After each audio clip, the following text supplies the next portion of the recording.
देखो हम सारणिक पढ़ रहे थे, है ना। उसमें कुछ बेसिक चीज़ें अपन ने उपसारणिक, सहखंड और सारणिक का प्रसार, ये चीज़ें तो देख लिए। अब नोट डाल के एक लाइन लिखो, ये जो है तुम्हें ध्यान रखना है। कैसे, पहले समझ लो। जैसे कोई ए बी सी, है ना, या ए बी सी नहीं, इस तरह से मत लो। चलो ए बी सी चलो ले लो, कोई बात नहीं। D F G H I, ठीक है ना। ये कोई सारणिक है, इसका हमें मान ज्ञात करना है, ठीक है। तो जैसे हम क्या करते हैं, पहली पंक्ति के सापेक्ष प्रसार करते हैं। तो पहली पंक्ति के सापेक्ष प्रसार करते हैं तो क्या रहता है, जैसे समझो इसको क्या रहेगा, ये ए है ना, उसके बाद क्या रहेगा ई एफ और एच आई, ये रहेगा ना पहली पंक्ति। इसको कि जिसमें उसको छिपा लो और स्तंभ को छुपा लो। फिर माइनस और बी, और फिर क्या हो जाएगा डी एफ और जी आई और प्लस सी, तो फिर क्या रहेगा डी ई और जी एच, ठीक है। इस प्रकार से अब थोड़ा सा अगर इसको ध्यान से समझो तो मैं इसको ए बोलूँ और ये जो है ये ए बोलूँ इसको, या ए को अगर मैं ए वन वन बोलूँ तो ए वन वन से किससे प्रदर्शित करते हैं, एकदम पहला अवयव किसी सारणी की प्रथम पंक्ति और प्रथम स्तंभ का जो अवयव है उसे क्या कहते हैं हम, ए one one. A one one बोलूँ तो, और इसको देखो तो ई एफ एच आई क्या है, अगर ध्यान से देखो तो अगर मैं क्या इसको एफ वन वन बोल सकता हूँ क्या, एफ वन वन, यानी कि प्रथम पंक्ति और प्रथम स्तंभ में जो अवयव है उसके सापेक्ष जो है सहखंड, तो इसके सापेक्ष सहखंड क्या होगा, ई एफ एच आई, है ना। फिर मैं इस माइनस को थोड़ी देर के लिए भूल जाऊँ, ध्यान देना, माइनस को छोड़ दो, केवल मैं प्लस इस बी को जो बोलूँ तो बी की क्या पोजीशन है, ए वन टू। बी कहाँ है देखो तो, पहली पंक्ति दूसरा स्तंभ, तो इसकी स्थिति क्या है, ए वन टू। और इस माइनस को अगर इसके लगा दो तो क्या हो जाएगा, समझ सकते हो, ये हो जाएगा एफ वन टू प्लस आखिरी में ये सी जो है, ये सी देख लो कौन सी पोजीशन है, पहली पंक्ति तीसरा स्तंभ, यानी वन थ्री। इसे क्या बोल सकता हूँ मैं, ए वन थ्री बोल सकता हूँ। तो इसका मतलब ये क्या है, एफ वन थ्री। तो देखो इससे तुम्हें एक परिणाम प्राप्त होता है, बराबर में इसे लिख देता हूँ डेल।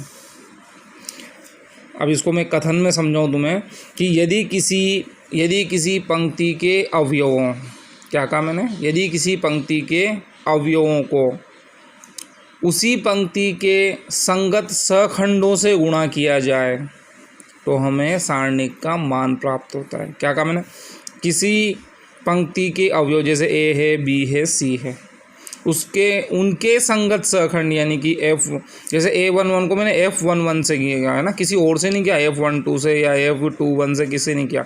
तो A one one F one one, A one two F one two, A one three F one three किया तो मुझे सारणिक का मान प्राप्त होगा, है ना। ऐसे पहले ए वन वन नहीं, मैं जैसे ये दूसरी पंक्ति से कर लूँ, दूसरी पंक्ति क्या बोलूँगा, ए टू वन। अगर मैं ए टू वन करूँ, एफ टू वन कर दूँ, है ना, यानी जो अवयव उसी के संगत सहखंड। फिर कर दूँ ए टू टू और एफ टू टू, और फिर ए टू थ्री और एफ टू थ्री, तब भी मुझे क्या होगा भाई, मुझे उस सारणिक का मान प्राप्त होगा। तो ये तुम्हारे लिए इम्पोर्टेंट बात है क्या, कि किसी सारणिक के किसी पंक्ति के सारे अवयव ले लो, है ना, और उनके संगत जो सहखंड है उनसे गुणा करूँ। यानी तुम ये ध्यान रखो, यहाँ ए वन वन तो यहाँ भी एफ वन वन होना चाहिए, यहाँ ए टू वन तो यहाँ भी एफ टू वन होना चाहिए, या थ्री वन तो एफ थ्री वन होना चाहिए। तो हमें क्या होगा, सारणिक का मान प्राप्त होता है। और इसी के साथ ये तो पहला पॉइंट हो गया। दूसरा पॉइंट याद रखो, ठीक है, यहाँ तो ये चीज़ समझ ही गए।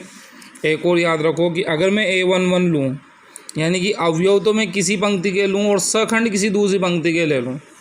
अवयव तो मैं जैसे पहली पंक्ति के ले लूँ और सहखंड दूसरी के ले लूँ या तीसरी के ले लूँ, तो फिर क्या होगा, A one one F two one कर लूँ, फिर मैं A one two F two two कर लूँ, ए वन थ्री और एफ टू थ्री कर लूँ, तो मुझे क्या होगा, उसका हल क्या होगा, हमेशा शून्य प्राप्त होगा। क्या याद रखना है, अगर किसी पंक्ति के अवयव ले लूँ और सहखंड किसी दूसरी पंक्ति के ले लूँ, या किसी स्तंभ के अवयव ले लूँ, सहखंड किसी दूसरे स्तंभ के ले लूँ, तो जो आंसर है वो क्या होगा, शून्य। ध्यान रखना है, इस पर प्रश्न बन सकता है भाई, और बात भी याद रखनी है, और प्रश्न इस तरह से आता है तो हमें ध्यान होना चाहिए, ठीक है भाई। काफ़ी आसान सी बात है, लेकिन हमको याद रखना है। वापस बता दूं मैं, किसी पंक्ति के अवयव और उसी के सहखंड तब तो हमें सारणिक का मान प्राप्त होगा। किसी पंक्ति के अवयव और किसी दूसरी पंक्ति के सहखंड, तो आंसर जो है वो 0 प्राप्त होगा। ठीक है, कोई सा भी एक उदाहरण लेके हम सवाल कर सकते हैं। अभी कहीं उदाहरण वगैरह में आएगा तो फिर मैं बताता हूँ तुमको, है ना। चलो भाई, ये तो हो गया। अब जो मुख्य हमारा जो प्रश्न बनेगा, जो 3 नंबर में जो प्रश्न आएगा, उसके लिए हमें कुछ सारणिक के गुणधर्म हमें देखने पड़ेंगे। क्या करना पड़ेगा? गुणधर्म किसके? सारणिक के। सारणिक के हमें गुणधर्म देखने कि क्या क्या गुणधर्म है भाई, हम क्या क्या परिवर्तन कर सकते हैं और उन परिवर्तनों से सारणिक के सेहत पे क्या असर पड़ेगा, समझ रहे हो। तो पहला ऐसे होता है, इसको समझने की कोशिश करना भाई। लिखने में तो क्या तुम किताब से भी लिख लोगे, वैसे के वैसे ये कोई दिक्कत नहीं है ना। तो या मैं लैंग्वेज में लिखा देता हूँ भाई। यदि किसी सारणिक के, यदि पहले लिख लो, चलो फिर समझ लेना। यदि किसी सारणिक की समस्त पंक्तियों को स्तंभों में, यदि किसी सारणिक के समस्त पंक्तियों को स्तंभों में और स्तंभों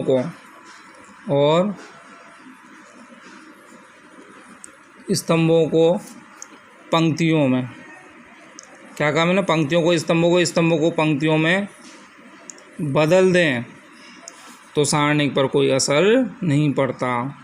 तो सारणिक के मान में कोई परिवर्तन नहीं होता है भाई, कोई परिवर्तन नहीं होता है। ठीक है।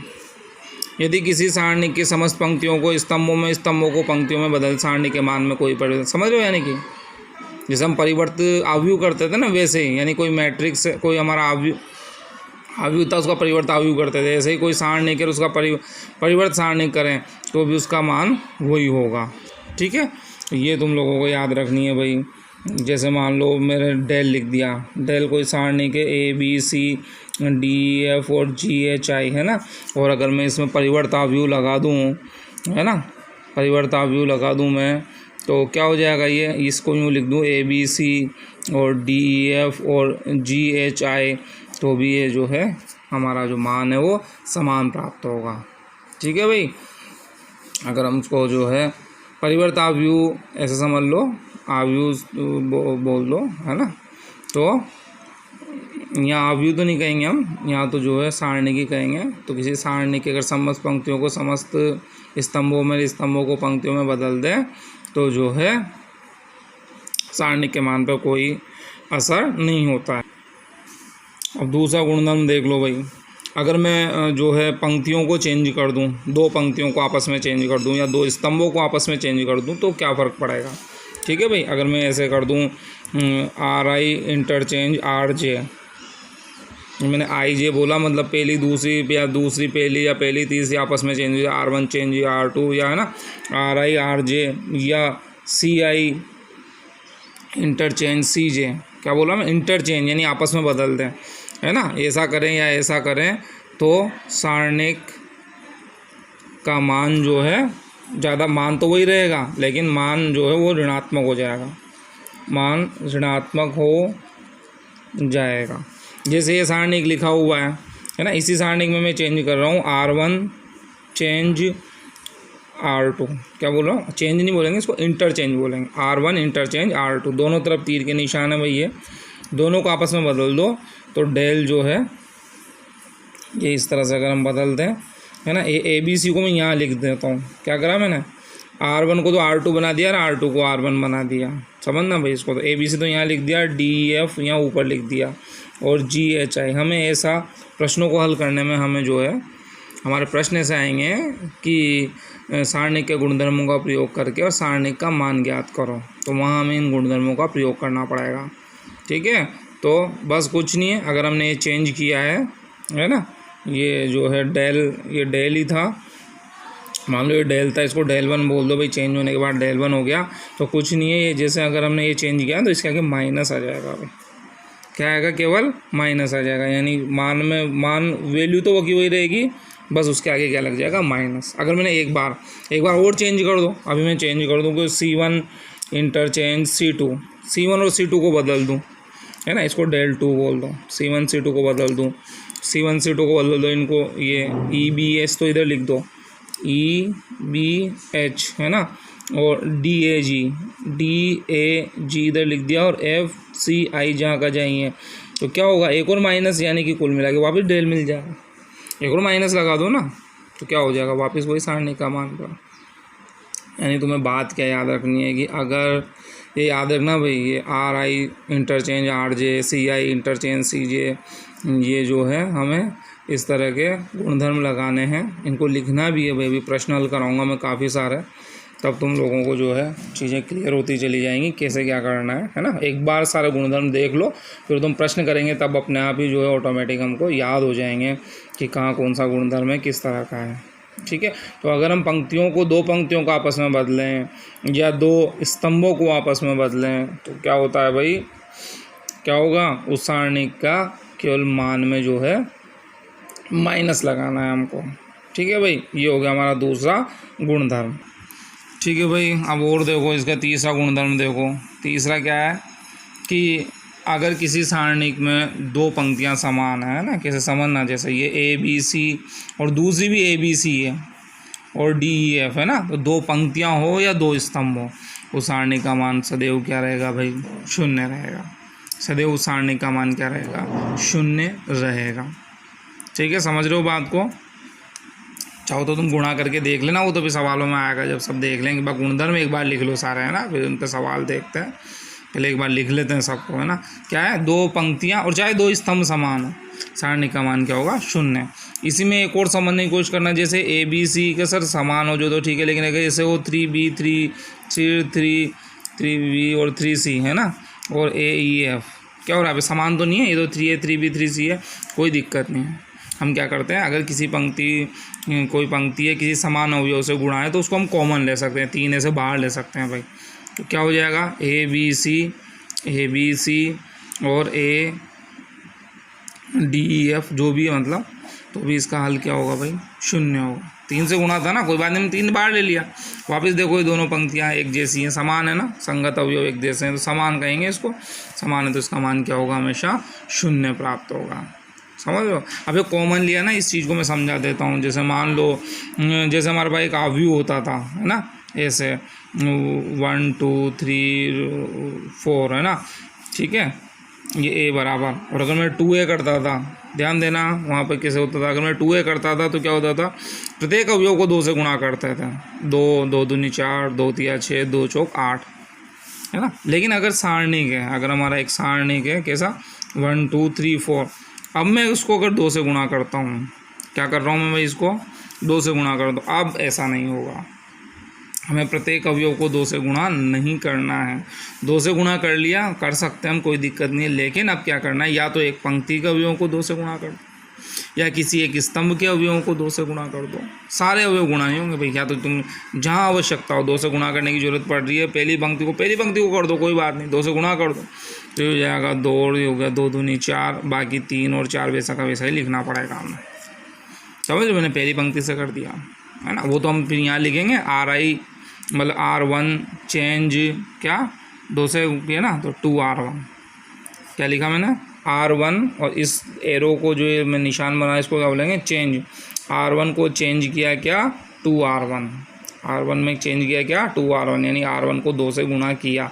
कर सकते हैं हम ऐसा, ठीक है, ये 2 से गुणा कर दिया, लेकिन 2 से गुणा किया तो क्या होगा, केवल एक पंक्ति ही गुणा होगी भाई, है ना, एक पंक्ति ही गुणा होगी, जो है वो दूसरी पंक्ति को, मतलब सारे अवयवों को गुणा नहीं करना है, हमें जहाँ आवश्यकता है उसी को ही गुणा करेंगे, ठीक है।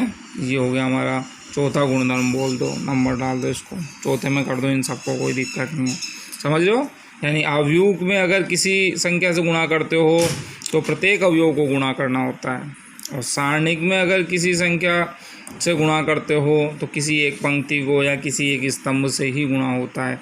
इसीलिए देखो, अगर यहाँ 3A 3B 3C है तो ये 3 कॉमन आ गया। चलो इसको एक और उदाहरण से समझो, है ना। अगर मेरे पास ये ऐसे होता, जैसे ऐसे समझो, एक पहले मैं अवयव बना लेता हूँ, है ना। अगर मेरे पास 3K K1 3K2 3K3 और 3K4 ऐसे होता है ना। इस अवयव में से मैं 3 कॉमन लूँ तो 3 ही बार आएगा भाई, 3 बार आ जाएगा। अगर K1 K2 K3 K4 कोई समस्या नहीं है, ठीक है। लेकिन यहीं अगर ये जो हमारा अवयव नहीं होकर सारणिक होता और फिर से मैं 3K1 3K2 3K3 3K4 लिखता, बोलो भाई अब क्या होगा। अब पहली पंक्ति से 3 और दूसरी से भी 3, तो 3 × 3 3 या 9 आएगा भाई यहाँ पर।